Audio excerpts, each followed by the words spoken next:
কাঁচা পেঁয়াজ খাওয়া যাবে কিনা, জায়েজ নাকি মাকরুহ না হারাম? গ্রামের অধিকাংশ মা বোন রান্নার কাজে গরুর গোবর দিয়ে তৈরি জ্বালানি ব্যবহার করে থাকে, এটা কতটুকু সঙ্গত? আমার দাড়ি ঘন হওয়ার কারণে আমি পানি 3বারের বেশি সময় ব্যবহার করি, তাতে কি কোনো সমস্যা হবে? গাছের মেহেদি কি পায়ে দেওয়া যাবে কিনা? কবরস্থানে খারাপ কোনো জিন বা পরী যে মানুষের ক্ষতি করে এই ধরনের কিছু থাকে, যদি থাকে তাহলে এদের থেকে হেফাজতের উপায় কি? রাসূলুল্লাহ সাল্লাল্লাহু আলাইহি সাল্লামের নাম শুনে আঙ্গুল চুমু খেয়ে চোখ মোছার হুকুম কি? পশু বিসমিল্লাহ আল্লাহু আকবার বলে জবাই করলে যদি গলা 2 ভাগ হয়ে যায় তাহলে কি খাওয়া জায়েজ হবে? পবিত্র অবস্থায় মুরগি বা এরকম কোনো কিছু জবাই করা যাবে কিনা? বড় গুনাহ থেকে বাঁচার জন্য ছোট গুনাহ করা কতটুকু যুক্তিযুক্ত? ছেলের আকিকা কতদিনে দেওয়ার নিয়ম?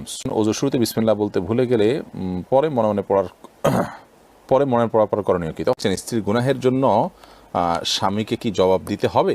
মসজিদ বা কবরস্থানে যাকাত টাকা প্রদান করা যাবে কিনা? যদি কোনো স্বামী স্ত্রীর দেনমোহর না দিয়ে মারা যায় সেক্ষেত্রে করণীয় কি? প্রস্রাব করে পানি নেয় না, তবে নামাজের সময় পরিষ্কার করে, বাকি সময় অপবিত্র থাকে, এবার ইসলাম কি বলে?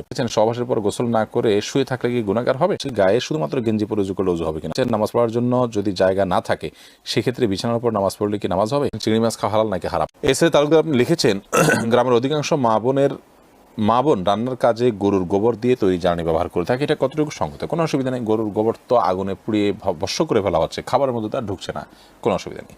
নুরুল ইসলাম আইডি থেকে আপনি লিখেছেন, আমার দাড়ি ঘন হওয়ার কারণে আমি পানি 3বারের বেশি সময় ব্যবহার করি, তাতে কি কোনো সমস্যা হবে?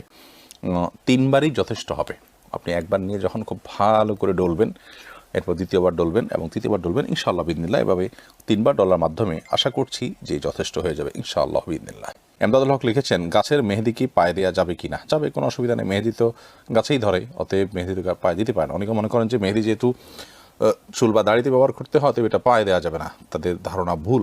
কারণ চুল বা দাড়িতে তো আমরা তেলও লাগাই, তাহলে সেটাকে আমরা পায়ে দিতে পারবো না। সুরবিন আইডি থেকে লিখেছেন, কবরস্থানে খারাপ কোনো জিন বা পরী যে মানুষের ক্ষতি করে এই ধরনের কিছু থাকে, যদি থাকে তাহলে এদের থেকে হেফাজতের উপায় কি? কবরস্থান বলে কোনো কথা নয়, যেখানে নির্জন জায়গা, লোকজনের খুব একটা যাতায়াত নেই, এরকম জায়গায় দুষ্ট জিনের প্রভাব বেশি থাকে।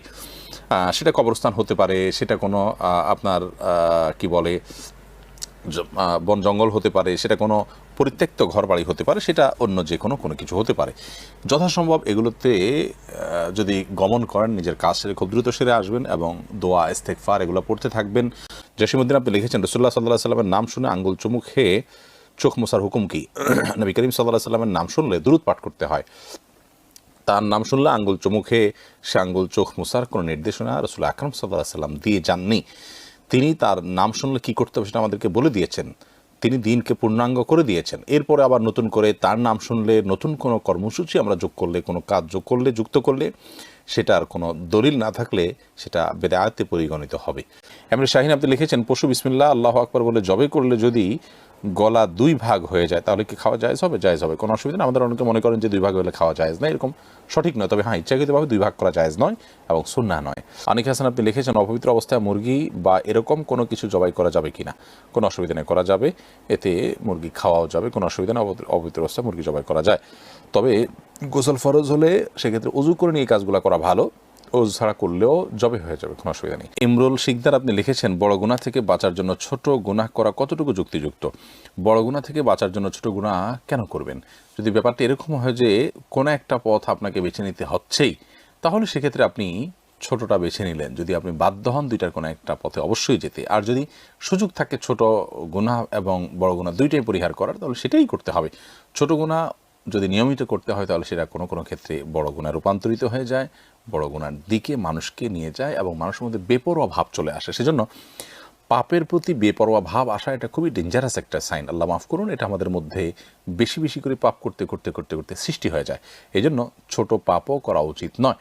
বড় গুনাহ থেকে, বড় গুনাহ এবং ছোটো গুনার মধ্যে আপনি যদি চিন্তা করেন যে আচ্ছা আমি ছোটোটা করলাম, বড়টা ছেড়ে দিলাম, মানে অন্তত কিছু একটা নিয়ে আমি থাকলাম, তবে মেইনটা আমি করলাম না, তাহলে এটা কিন্তু পরিপূর্ণ আল্লাহর আনুগত্যের কথা হলো না। আল্লাহর আনুগত্যের কথা হলো বড় ছোট সব ধরনের পাপ থেকে আপনি বেঁচে থাকার চেষ্টা করবেন। হ্যাঁ, আগে যেটা বলেছি যে দুইটার একটা অপশন নিতে আপনি যদি বাধ্য হন তাহলে সেক্ষেত্রে ছোট অপশনটা নিলে ইনশাআল্লাহ আপনি গুনাহগার হবেন না। আপনি রিপন খান আপনি লিখেছেন, ছেলের আকিকা কতদিনের দেওয়ার নিয়ম? 7 দিনের আকিকা দেওয়া সুন্নাহ, 14তম দিন 21তম দিনেও দেওয়া যায়, কোনো বর্ণনা আসছে।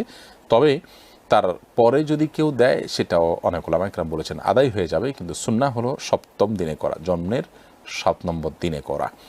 ইসমাইল বিজয় এই আয়াতটি আপনি লিখেছেন, ওযু শুরুতে বিসমিল্লাহ বলতে ভুলে গেলে পরে মনে পড়ার পর করণীয় কি? তখন তো বিসমিল্লাহ আসলে শুরু থেকে বলতে হয়, পরে পড়লে আর কি করবেন?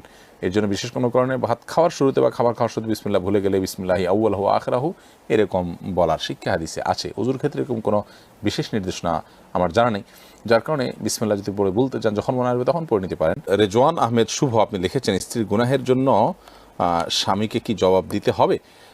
স্ত্রীর গুনাহের জন্য স্বামীকে জবাবদিহি করতে হবে যদি সেখানে স্বামীর কোনো প্রকার ত্রুটি থাকে, স্বামীর কোনো প্রকার বিচ্যুতি থাকে, কোনো প্রকার গাফিলতি থাকে। আর যদি স্বামীর কোনো গাফিলতি না থাকে বা এখানে স্বামীর আসলে বিশেষ কোনো কারণে এটা একান্তই তার ব্যাপার, তাহলে সেজন্য স্বামী জবাবদিহি করতে হবে না। স্বামী অ্যাজ এ অভিভাবক তার কারণে যদি স্ত্রী পাপের দিকে যায়, তাহলে সেটার জন্য তিনি যেহেতু দায়ী, তিনি যেহেতু কারণের ভূমিকা পালন করেছেন বা তার মাধ্যমে হয়েছে, এই জন্য তিনি অবশ্যই জবাবদিহি করতে হবে যদি এরকম হয়। যেমন ধরুন স্ত্রী বেপরদায় চলে, স্বামী তাকে বেপরদা চলতে উৎসাহিত করে বা স্বামী পছন্দ করে, এরকম যদি হয় তাহলে স্বামীও গুনাহগার হবেন, স্ত্রী তো গুনাহগার হবেনি। আর যদি তিনি নিজে কোনো গুনাহ করেন যে গুনাহতে স্বামী সন্তুষ্ট নন, পরবর্তীতে বিরোধী থাকার চেষ্টাও করেছেন, তাহলে সেক্ষেত্রে স্বামীর কোনো দায় নেই। ফারিয়াদ তাসিন আপনি লিখেছেন, মসজিদ বা কবরস্থানে জাকাতের টাকা প্রদান করা যাবে কিনা? না, মসজিদ বা কবরস্থানে জাকাতের টাকা দেওয়া যাবে না। জাকাতের টাকা গরিবের হক, এটা তাদেরকে দিতে হবে। তারা আপনার নিজেরা তাদের যেটা খুশি সেটা করবেন, তাদের অভাব অনটন দূর করবেন, তার দুর্গঞ্চ করবেন। কিন্তু কবরস্থান বা আপনার মসজিদ এটা তো গরিব ধনী সবার জন্য উন্মুক্ত, বিধায় এখানে দেওয়া যাবে না। তাছাড়া জাকাতের টাকা গরিবকে মালিক বানিয়ে দিতে হয়, এরকম জনকল্যাণমূলক সবাই সেখান থেকে উপকৃত হবে, কেউই মালিক নয়, এরকম করার সুযোগ নাই। বিশেষ করে ধনী গরিব সবাই ভোগ করার সুযোগ আছে, এরকম জায়গায় জাকাতের টাকা দেওয়া যায় না, অর্থাৎ কবরস্থান মসজিদে জাকাতের টাকা দেওয়া যাবে না। হৃদিতা আহমদ আপনি লিখেছেন, যদি কোনো স্বামী স্ত্রীর দেনমোহর না দিয়ে মারা যায় সেক্ষেত্রে করণীয় কি? কোনো স্বামী যদি আল্লাহ না করুন স্ত্রীর দেনমোহর দেয়া ছাড়া মৃত্যুবরণ করেন, তাহলে সেক্ষেত্রে তিনি স্ত্রীর কাছে দায়ী থাকা অবস্থা মৃত্যুবরণ করলেন, অর্থাৎ কিয়ামতের ময়দানে এই দায় তাকে পরিশোধ করতে হবে আল্লাহর দরবারে। বিধায় এটা খুবই ভয়াবহ বিষয়, এটা জীবদ্দশাতেই সুরাহা করে ফেলা উচিত।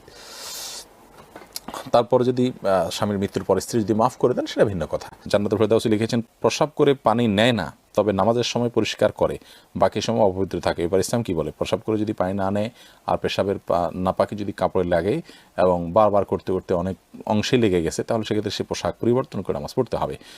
আর পানি নিয়ে নেওয়া উচিত, যদি পানি দিয়ে ধুয়ে পরিষ্কার করা হয় তাহলে সেক্ষেত্রে তার নামাজ হবে। শুধু নামাজের সময় ধুলো, বাকি সময় ধুলো না, তাতে তো তার একটা পাক থাকলো না। রুমি আইডি থেকে আপনি লিখেছেন, সহবাসের পর গোসল না করে শুয়ে থাকলে কি গুনাহগার হবে? শুয়ে থাকাটা অনুত্তম, এতে কোনো বড় গুনাহ হবে না, কিন্তু উত্তম হলো গোসল ফরজ হলে অজু করে তারপর। রাহিম এসকে লিখেছেন, আমি ইন্ডিয়া থেকে বলছি, গায়ে শুধুমাত্র গেঞ্জি পরে অজু করলে অজু হবে কিনা? হবে, কোনো অসুবিধা নেই। মেঘকন্যা লিখেছেন, নামাজ পড়ার জন্য যদি জায়গা না থাকে সেক্ষেত্রে বিছানার উপর নামাজ পড়লে কি নামাজ হবে? জায়গা না থাকলে বিছানার উপর নামাজ পড়বেন, কোনো অসুবিধা নেই। যদি একেবারে চেহারা ফুল ডেবে না যায়, মোটামুটি হার্ট থাকে, যে আপনি স্থির থাকে, তাহলে সেক্ষেত্রে পাক থাকলে নামাজ পড়তে পারেন। তামিম আহমেদ আপনি লিখেছেন, চিংড়ি মাছ খাওয়া হালাল নাকি হারাম? হালাল, এটা হারাম হওয়ার কোনো কারণ নেই। আকরাম সর্দার আপনি লিখেছেন, কাঁচা পেঁয়াজ খাওয়া যাবে কিনা? জায়েজ নাকি মাকরু না হারাম? কাঁচা পেঁয়াজ খাওয়া জায়েজ, তবে মসজিদে যাওয়ার আগে কাঁচা পেঁয়াজ খেয়ে যাওয়া এটা মাকরু, কারণ তখন সেই দুর্গন্ধে ফেরেশতাদের কষ্ট হয়, মানুষের কষ্ট হয়।